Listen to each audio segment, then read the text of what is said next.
What's up, Knucklehead? I am Lupine Fiasco, and this is your daily FaB gameplay. For anyone who's new to the channel, welcome to the jungle. What we do here is review replays of games that I played on the Talishar client days or weeks ago after enough time has passed that I lose my bias and can more objectively judge the quality of my play. I'll talk through turn cycles and give my thoughts on the line I would take now compared to the line I took then at the time of recording. We either learn from my mistakes or reinforce good play patterns with the overall goal of tightening and optimizing our gameplay in the future to take down paper events like the upcoming US Nationals and, most importantly, walk away with that shiny cardboard. If you would like to check out the deck I'm playing here or try it for yourself on Talishar, there is a FaBery deck link available in the video description below. While you're down there, if you haven't already done so, please consider subscribing to my channel. A YouTube subscription is the best free way to support me and to make sure that you see daily FaB gameplay in your video feed 5 days a week. The best paid way to support me is through Patreon, and a Patreon link is also in the video description. A Patreon subscription will get you access to the DFG Discord and the shiny cardboard Talishar card back. At higher tiers, your name will appear in every DFG video, you'll get bonus DFG content every week, and there are even more benefits to come. Daily FaB gameplay will always be free 5 days a week, so for those who can afford to patronize me, I truly appreciate it. Now, let's talk about our sideboard and about our game plan. Azalea has got to be our toughest coin flip matchup. This really is, in my opinion, 50-50, but all of it is on the back of Azalea. She gets to decide if Kayo plays the game, and it can be very frustrating. A lot of this matchup comes down to, does she disrupt our turn, or is her disruption minimal? That disruption comes off the back of Laced with Frailty, Laced with Inertia, Seek and Destroy, and is that tied to an arrow with Dominate, and is that dominated arrow red in the ledger? Red in the ledger has probably the biggest impact on our game. It interacts very well with Agility, Wild Ride, Pulping, Blood Rush, Bellow. And if it's dominated, and if it's pumped up, then we just can't easily block it. Inertia effects that are tied to the dominated arrows may interact with our ability to set up really big turns, those big 5-card blood rushes that Kayo is looking for. So it's a tricky matchup where we are kind of pressured into just firing blood rushes as soon as we draw them, whether we have the agility or not. Azalea has Knock the Death Whistle and Codex of Frailty that essentially act as red in the ledger number 4 through 9. So how well she draws can really impact our ability to play the game. Now, Savage Sash is a huge benefit in this matchup. It blocks 2, it makes our Blood Rush turns that much better, and it is easy to leverage Sash into a win that would otherwise not be possible. Looking at our sideboard, I do like boarding out Bear Fangs in this matchup. Rather, I don't like boarding it out, but I do anyway.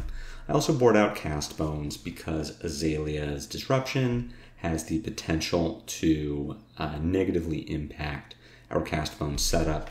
That means that we can bring in 6 clashes, Clash of Agility and Clash of Might. They block for 3. They're 2 for 6s. They set up bigger turns with very low effort on our part. So if we don't have a red in the ledger effect when we win a Clash of Agility, that can empower a nice 3 or 4 card hand. And if we do get hit with the red in the ledger or some other disruption and we block with a Clash of Might, that's going to translate to 3 value on defense and then an extra point of damage on offense. This matchup is all about how well we draw versus how well Azalea draws. And can we make intelligent blocks to just try and weather that storm while we even try to set something up, or do we just have to go? It's a very variable matchup. that really is even, but totally comes down to what Azalea is throwing at us. So we'll submit deck, we'll get into it, and see if we can weather that Rain Razors. The opening hand here looks pretty good. We've got the Agile Windup, we have a Blood Rush that we could tuck into Arsenal. If Azalea does nothing on her turn, then we can Arsenal that Blood Rush. But unlikely Azalea would do nothing. She won the die roll and chose to go first, so she is looking for that dominated arrow. It does seem that she missed on the opt, so she will not be blind Azalea-ing. She is just going to throw a fatigue shot for 11, and that gives us an interesting blocking decision. This fatigue shot is coming for 11. Our hand blocks for 11. So we could just put our entire hand on the table. And assuming that Azalea is not holding Rain Razors, we block the fatigue shot out entirely and drop 4 new cards. Problem is, we want our Blood Rush Bellow, and we would like to discard this windup on Azalea's turn. We don't want to get hit by fatigue shot because the on hit is very relevant against Kayo. It gets at least 3 points of value, and more likely 4. So we definitely don't want this to hit, and that means that we are really deciding whether we want to block with armor or our Agile Windup. As much as I do want to save this Blood Rush Bellow, I'd have to give up too much armor to hold on to it, because we're going to draw up at the end of Azalea's turn anyway. I'm fine throwing it away on defense. So if we're blocking for 9 from hand, are we blocking with a Sash or are we blocking with a Windup? And the answer is we're going to block with the Windup. It is a shame to not get that agility on turn 0 to set up for a bigger first turn. At the same time, we're going to need this armor for when Azalea is actually dominating arrows with relevant on hits, and we can't block from hand. So rather than throw away our armor to get greedy, let's play patient and just block from hand when we can.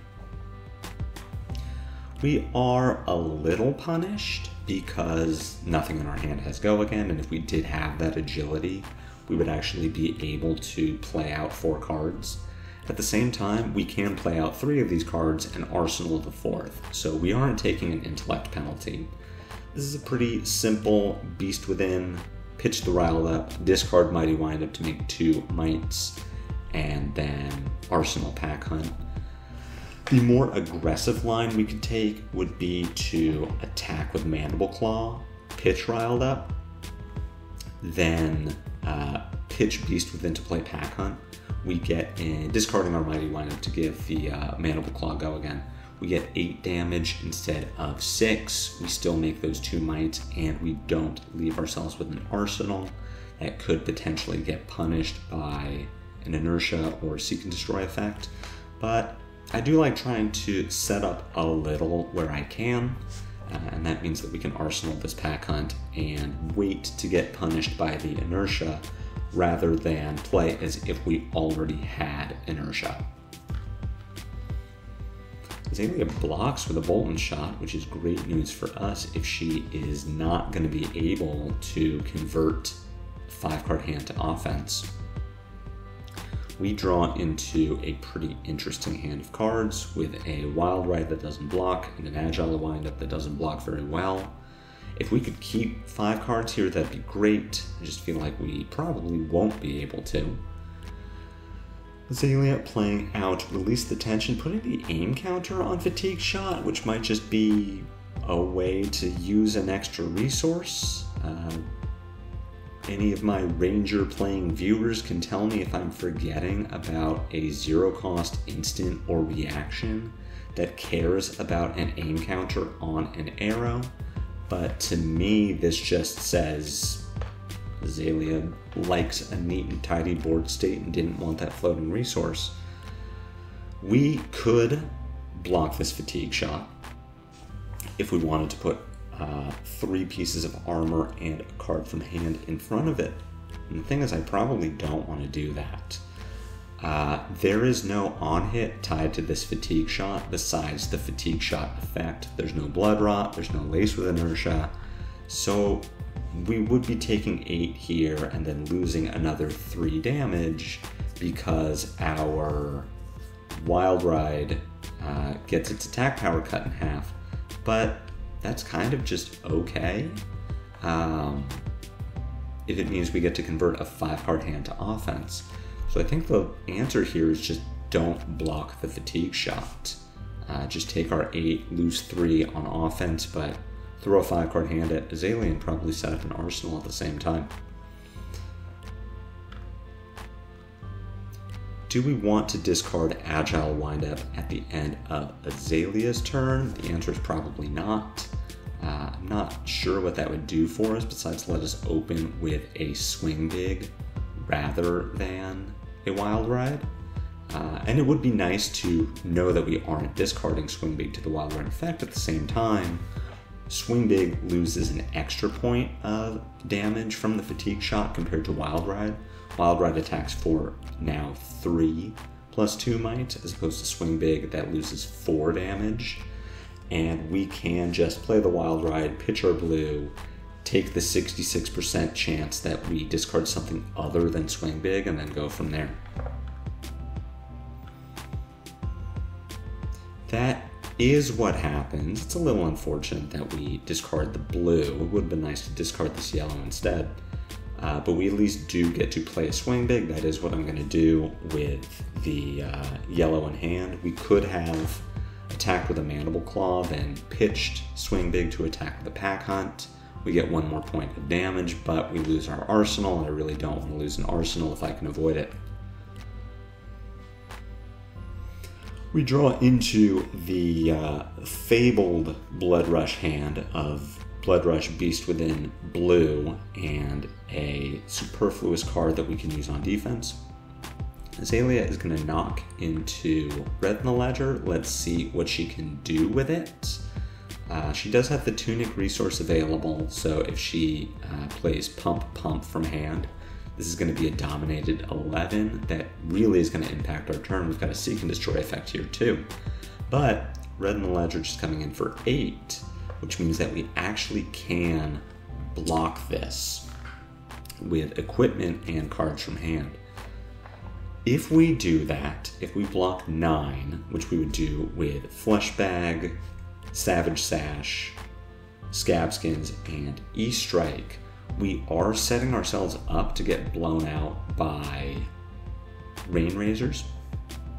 At the same time, we are setting ourselves up to deal a ton of damage over anything that isn't Rain Razors. We intimidate this card out of Azalea's hand. She has nothing left for a Snapdragon play.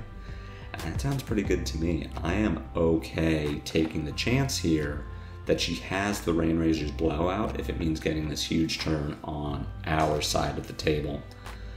So let's block for 9. I think it's fine here. That is what I decide to do in this game. There is no Rain Razors punishment. We are just going to intimidate this card out of Azalea's hand, and then we're going to go for it here. We're going to draw into 3 cards. Hopefully one of them has Go again. We do get that pulping, and that means that we're breaking Sash. This is the time to do it. If we can Sash into a 1-cost pulping that discards this Beast Within and draws us a blue, and maybe the pulping draws us into another Go Again effect, we're going to be rolling hot. If we don't break the Sash here, if we just play pulping, there's a chance that we draw into a blue and we get to just Mandible Claw Pack Hunt. Notably, we do have we are not Saw and Destroyed, so we could keep an arsenal here. But I like going for Sash. I like going for the high roll here, where we draw a discard into another blue with another Go Again effect. No blue, no Beast Within discard, but at the very least we get to pitch Beast Within to Mandible Claw and then use our floating resource to play either this Pack Hunt or this Command and Conquer. The question is, which one do we want to attack with? Do we value the Arsenal Disruption effect or the +2 Blood Rush Bellow effect? We've got a Floating Might. we have already taken a card out of Azalea's hand. She is at 16 to our 31. I think we can push the offense here. I think we can play this pack hunt for value and save the Command and Conquer to try to catch up if Azalea manages to take a little tempo back. I'm going to make blocking awkward for her by taking a card out of her hand. She does choose to block by giving us a second arrow, so we took a Bolton shot earlier, now we're taking an Infecting shot, though hopefully standing in the way of what was poised to be a really good Azalea turn. And we arsenal this Command and Conquer. Looking at a cross wrap here, so a decent amount of deck manipulation going on Azalea's side of the table. Let's see what she can do with that. Death Dealer for no benefit, but does get a resource into the pitch zone. We've got a Codex Frailty play. Codex finding Red the Ledger for 8 with Blood Rot, but no Dominate. So we can't think about blocking this. We do have a Command and Conquer in the arsenal. It does get +1 from Might, but also -1 from Frailty. So I would like to make another Might for my Bonebreaker so that the Command and Conquer is actually presenting a 7 power breakpoint. We very likely get 2 cards and armor from Azalea, and that's great news for me. That means that we are blocking with Send Packing, E-Strike, and Bonebreaker. We don't need to cover the Red in the Ledger effect because we are only going to do one thing on our turn. We're going to play this Command and Conquer and then arsenal a card. At the same time, if we block 5 on the Red in the Ledger with Send Packing and Bonebreaker, we take 3. We could hold on to a Run Roughshod that we could use to pay off the Blood Rot Pox effect, but we only prevent 2. So we took 3 to prevent 2. Instead, we could just prevent 3. So what do we want to block with? We're going to block with Send Packing and Bonebreaker. We know that because we want our Might. We're blocking with Run Roughshod or E-Strike, and the answer is going to be Run Roughshod. We Command and Conquer from Arsenal, we pitch our Agile Windup, and then we Arsenal an E-Strike that is going to let us convert a larger hand to damage if we don't already have Go again. It also means that we have a pretty solid play into another Red in the Ledger, because E-Strike for 7 is just usually better than any other one action play we could make.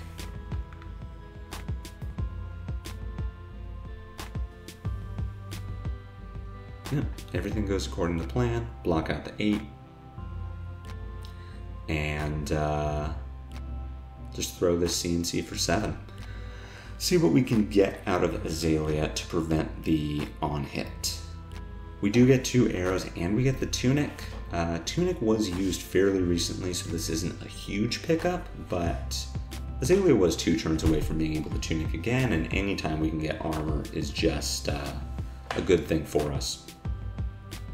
Drawing into 2 blues with a Pulping is pretty good. See what the arrow here is. It is just going to be a Codex. Define a Bolton shot. To my surprise at this point in the game, Azalea just doesn't have a better 0-cost arrow. She had a drill shot at one point and then bottomed it to Azalea. So if this is the best she can come up with from Codex, that's fantastic. As far as blocking, we would have to put our entire hand on the table outside of this Pulping. We'd have to use armor, and then we would have no play. So, because we cannot block all of this Bolton shot, we are instead going to block none of it. We're also notably at 31 health, so we can absolutely lose 10 here and still be okay. We've got a 5-card hand, so I feel pretty good about being able to convert this to offense. And that offense really does start with Pulping. So we'll take 10. Notably, we are sought and destroyed, so we're going to have to focus on playing out our entire hand. We're going full offensive value here. There's no we aren't saving any resources, because unfortunately we can't. So we're going to open up with the Pulping, pitch this Wrecker Romp, hoping to discard E-Strike and draw something better. But it was not meant to be. We do, however, hit with the Pulping, so that's an important step one to converting this hand to offense. At this point, let's think about what we want to do. Ideally, what I would love to do here is just E-Strike for 7, bottoming Clash of Agility and holding on to an E-Strike, but again, we are under the effect of Seek and Destroy. So even though Claw E-Strike is not a great line when we have Frailty, it does mean that we are not getting punished by the Seek and Destroy. So we're going to pitch our Clash of Agility to the Mandible Claw for 2, and then we're going to E-Strike for 6 from Arsenal. Still presenting lethal. Azalea is going to have to give us a card from hand, because blocking with Cross Wrap does not keep her alive. And again, we are at 21 health. We have an effective 23 because we have armor. We've got a Might token sitting on the field. We're feeling okay. Unfortunately, Azalea does not respect Reckless Swing. I don't play it, but I would love for my Azaleas to think that I do and give me another card to stay above 2. Got a Cross Wrap here that Azalea does use, comes up with a Fatigue Shot, does not pay into the Crow's Nest at this point to hold on to a card. So we're thinking about how we want to block. We've got this Clash of Might, we have a Bone Breaker and Scabskin Leather, so we could cover 5 here. On our turn, we Command and Conquer for 8 and discard Agile Windup, so we get at least 3 cards out of Azalea, if not 4. We set up Might and Agility for our next turn and very likely win. Unless Azalea has a line with Snapdragon Scalers. And that's really what I'm afraid of here, is that Azalea can hit with the break Snapdragon, give the Fatigue Shot go again, and either play Codex into a Red in the Ledger or Bullseye Bracers into a Red in the Ledger. The thing to think about is if we block 5 here and Azalea bullseyes into Red in the Ledger, that's totally fine because we make the exact same play with Command and Conquer, pitch Wrecker Romp, discard Agile Windup. If Azalea gives the Fatigue Shot go again into Codex Red in the Ledger, that's fine too because we just get back a Pulping, and Azalea very likely doesn't have a defense reaction. She hasn't shown us one so far, so I'm inclined to think she doesn't play them, and what that means is we should block this Fatigue Shot for 5. Now, I am not going to in this recording because I'm playing around the idea that I want to block the next thing, or I want to keep a card in hand so that I can discard to the Codex effect and then still have a good play.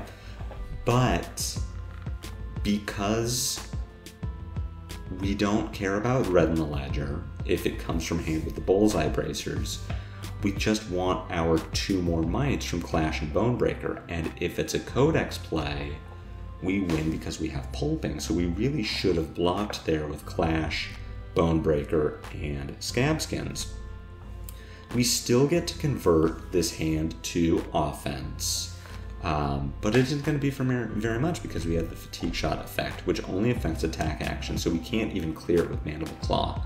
The line here is going to be Claw for 4, pitch Wrecker Romp, discard Agile Windup, make Might and Agility, give the Claw go again, and then CNC for 3.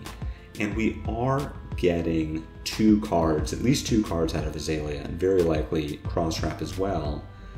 But then she still has 3 cards, Bullseye Bracers and Snapdragons. If we instead had made the block we should have made, this is Command and Conquer for 9, which very likely gets 3, if not 4 cards from Azalea. Makes that Might and Agility, and now she only has 2 or maybe even 1 card to play with.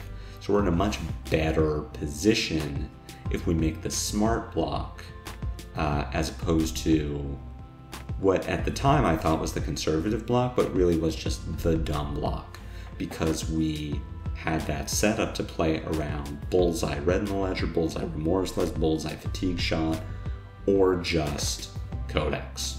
We're fine either way. We are still going to put Azalea down to 3 cards. We are still going to make our Might and Agility. We are still at an effective 18 health to 1. We're doing fine. Making the decision here to pitch Command and Conquer to play Clash of Might. Azalea is at 1. The on-hit for CNC is Death. So we might as well just keep it in the deck rather than Clash of Might. Now, hindsight, probably better to keep Clash of Might, because by the time we come back to that card, if we do, probably care more about blocking with Clash than we do about attacking with CNC, but this game is not going to go that long. Blind Azalea into a Bolt and Shot, not bad. If Azalea has, pump, 0-cost arrow that she can use the Bullseye Bracers.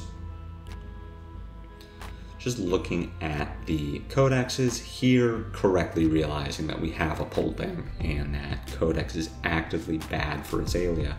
So we don't need to worry about this Bolt and Shot. Inertia doesn't matter because we're going to win the game.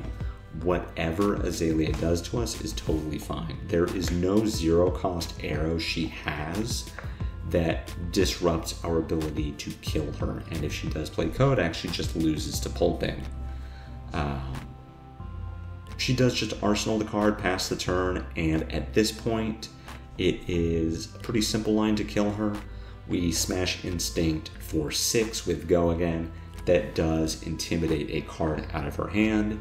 She blocks with 2 or 3 of her remaining cards, and then we Wild Ride to get the win. Maybe she has a D-React that we just haven't seen one yet, but more than likely she is just dead to the Intimidate effect plus damage.